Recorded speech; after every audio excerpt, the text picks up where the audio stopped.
fascinated by not the geographical metaphors that are coming up so on. It's not that. It's has something, it's not here or there, what's here.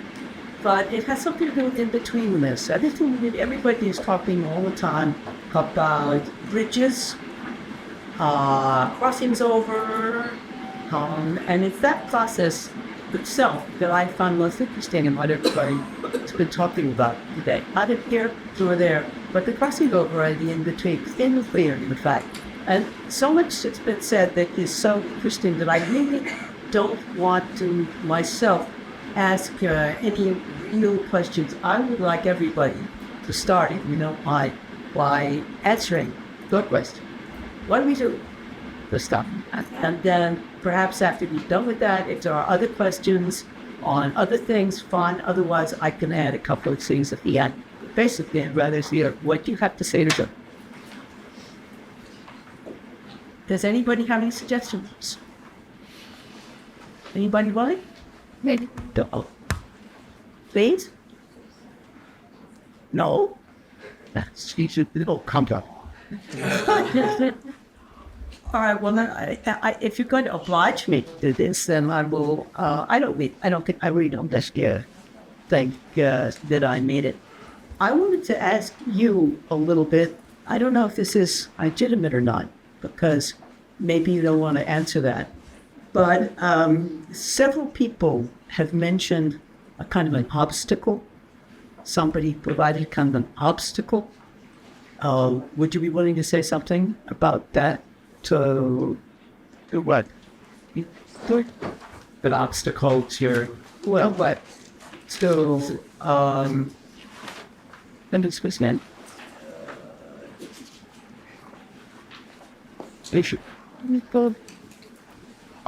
Schroeder. Yeah.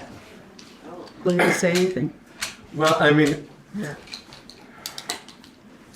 Don't have to, but it came up twice. So, just quickly. So there's no footage.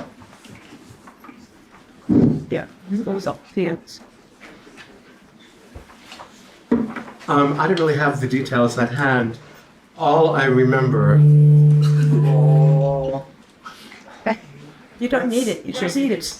Yeah, I think then I'll be It's just one. Maybe just one. That's a thought. Yeah. It's turning.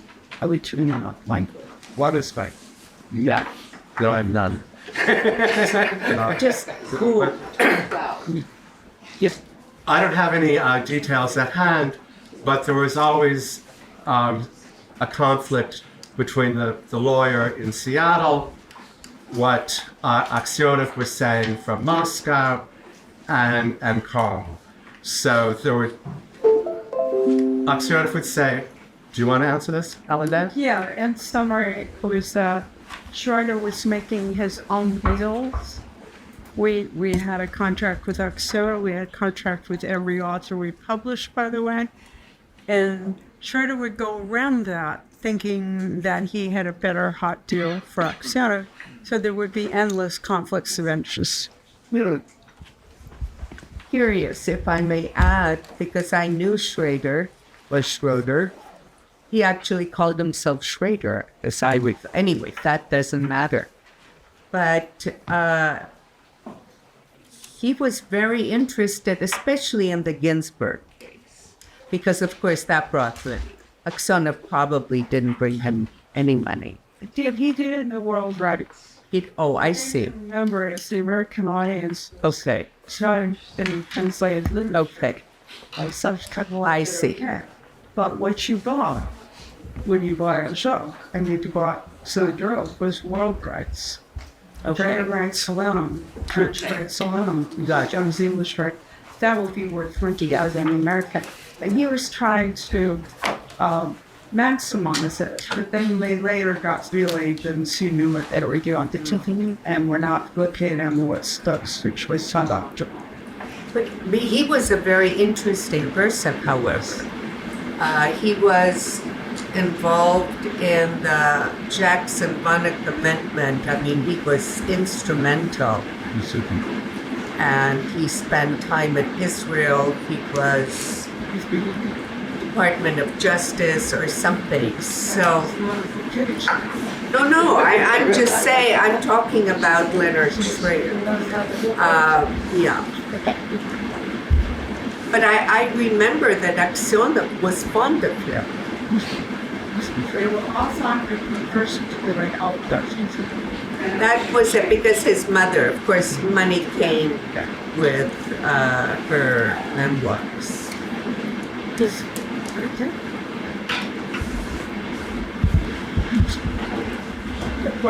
How about we think and want to finish first of what you were doing? Let's take questions. Sure. Tony and Emily from the New School. I have two quick questions. One is for Ron and one is for Paulina. Ron, can you comment a little bit on your little quote about Joseph and the others had their heads up their asses when they read it, reading Ajog? I'd love to hear something about the reaction of Brodsky and the others to Ajog.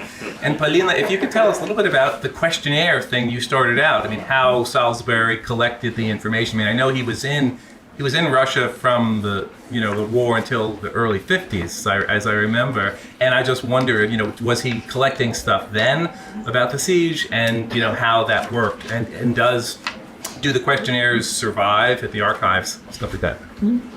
So, about the Joseph, the Brodsky and Aksionov relationship comes up several times in the correspondence. They start at the beginning. They were very close friends. Well, not close friends, but they were close friends. Okay. And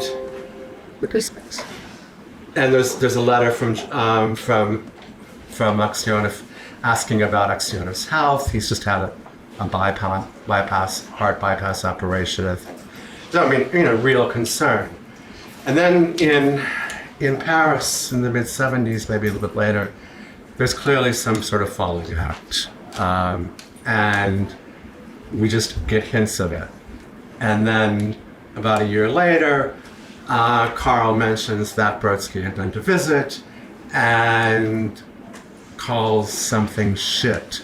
And he says, "Oh, but I shouldn't. It's shit. But I shouldn't say that to you. I'm not supposed to use that word." Something like that. And one of the last things, not last, but one of the later things in the period that I didn't look at in 1984, there's Aksionov's letter to Brodsky. Basically, you really are, you're proud of you. Basic people. This is the fight. This is the fight of the For Strauss. which I describe in my memoir of Brodsky, because the Russians have published a drastically sanitized version of it in Lissa's book, which is that Farrar Straus gave Joseph Ajok to read as the outside reader to determine if they were translated. Joseph didn't read it to the end. He didn't like long prose, especially if it wasn't by Leningrader. And he simply said to them, "This is shit, don't publish it." And then that got all over New York, and it took, 6 years to get Ajok published finally. So when Vassir heard all of this, they had an extreme falling out. The letter is very strong. I thought we were friends, blah, blah, blah. Anyway, but it's outside of the time period I chose, so. If I may add something to that, when Aksionov was in Los Angeles in 1975, Brodsky would call me in a very kind of, this is Olesha. His tone was nothing like what one would imagine Brodsky to be. "Can I talk to Vasya? Can you help me?" Because he was really wanting to come to, he came to Michigan, right? And they met there and they traveled back to New York together. And yes, they were.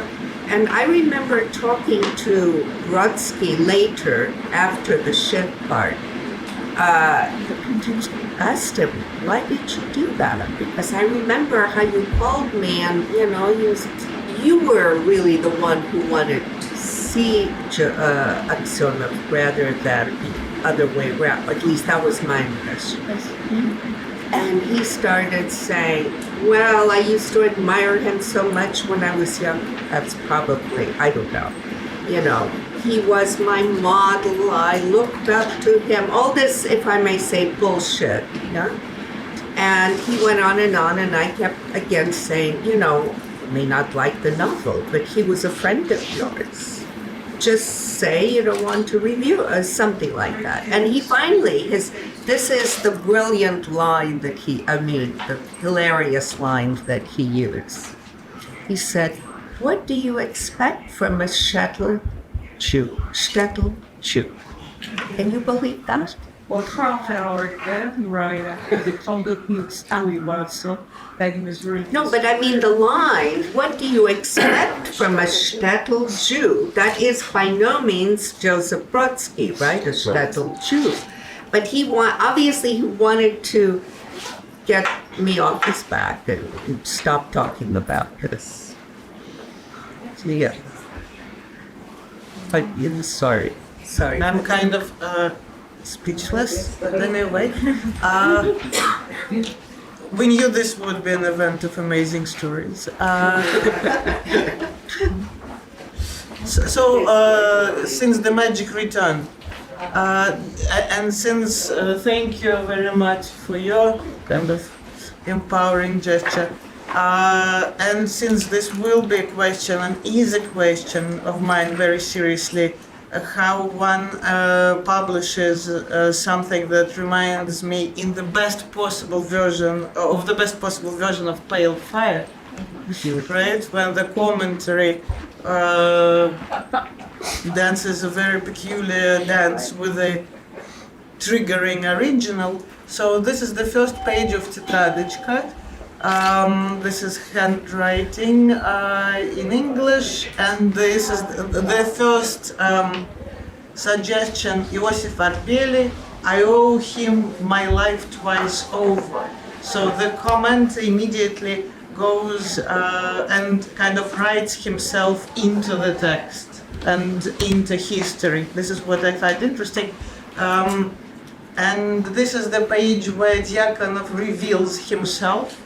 And this is why I thought that Shakespeare is kind of welcome, since this is a story about self.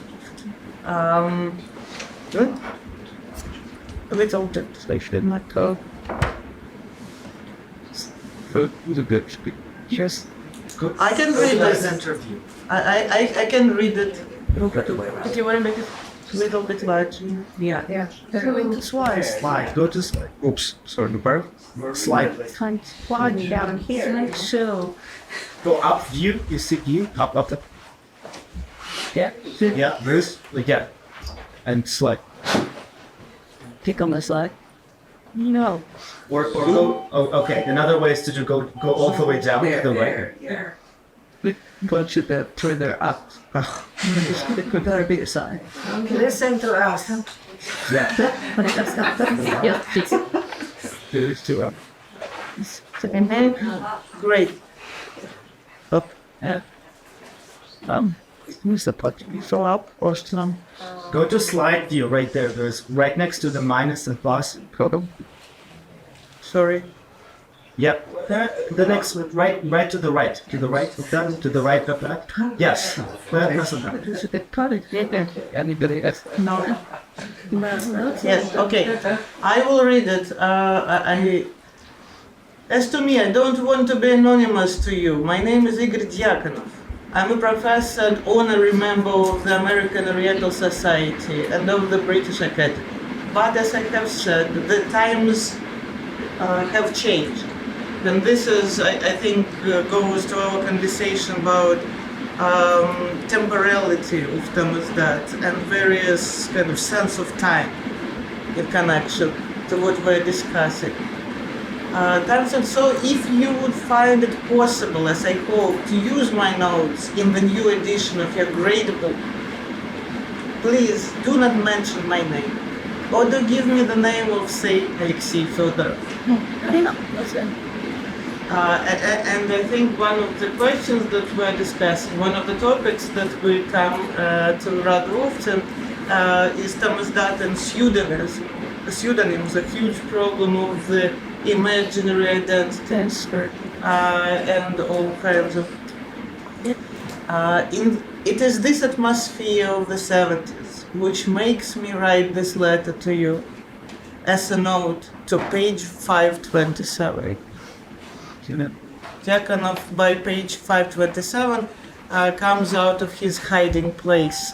Because I think the reason being that for him, the story that he is weaving is so personal that he just cannot resist. He cannot stand being anonymous.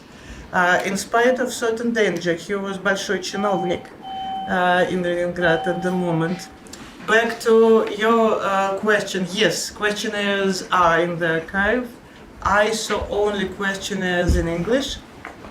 So as I understand, he used them at the phase of work on his book when he was here, very much after he returned from the Soviet Union. He wasn't there, there were two moments when he was there with the lacuna of 10 years between them. And as I understand, the active process of writing of the book happened when he was already in the United States. So for me, this is very much a different kind of Tamizdat project. That for us might shed very curious light on how these conversations happened. Thank you so much. Thank you, Yasha and everyone. Yes, and How we have many time. printed pages would that whole thing be? This is 71 page. Well, you could put it in soft type as an addendum to the book. That would not be that big a deal. So the idea would be to republish Salisbury's book. When a book is republished, it will be so forth. Have this be an addendum? Yeah. Because separate publication makes sense here. Right. Irina. We have one more question. Yeah, and I follow up on this question before. How did he collect this newspaper clippings? From the Soviet publications, they were sent to him. Also, he collected huge library of books. He in the Library of Congress, he went through every issue of like Центральной толстой магазины, журнал, pardon. And in general, his network of correspondence and advisors was very interesting, and we have lots of evidence of that. We have time for one more, and we have yours. Mine broke. Thank you. This was just to follow up a little bit on the comments and information about publishing Ajog, and the first publication Professor Matic mentioned in Italian as being the usual way things were done for what was anticipated to be a bestseller. Why was that the case? I mean, there was the precedent of Pasternak's Dr. Zhivago and I guess Evgenia Ginsburg also publishing, but how did that work? Did that establish the world rights then with Mondadori? I don't know that. Frankly, I know nothing about the legal aspect. Yeah, it usually established the world rights of Stelsternelli with that entry into Soviet circles. Okay. And there was an easy channel to that. Oh, that was Zhivago, but No, but it was the Mondadori. No, but he supposedly facilitated this too, and told Mondadori to take it. And that was easier than doing it initially somewhere else. Well, it's closer, but the point should be made the minute that the Italian edition came out, the Aksionovs were stripped of their citizenship. At the same time, it's curious that back between 1924, the first edition was in English, also in a foreign language. How? I don't know. I just thought of it more conceptually. I don't know. That's up to you. But publishing in Russian, I assume, publishing something in Russian you know, it didn't lead to transnational readers, right? I mean, it was Transnational what? readers. Publishing something in Russian only or at first, etc., I think limited the possibility of transnational or, you know, It depended on whether you got the world rights to get the world okay, rights. yeah, I see. I mean, I know nothing about the world rights aspect, so I may be The talking Italian about. state, it's not safer. It's a very cheap readers in Italy for Russian literature. True, This is an established. you're absolutely right. Yeah. Uh-huh. So it is really, you're saying it was a legal question, not that people, It felt safer than, say, doing. probably both were important Insurance and maybe, yeah. in that sense, okay. On this note, let's please join us for lunch on the 17th.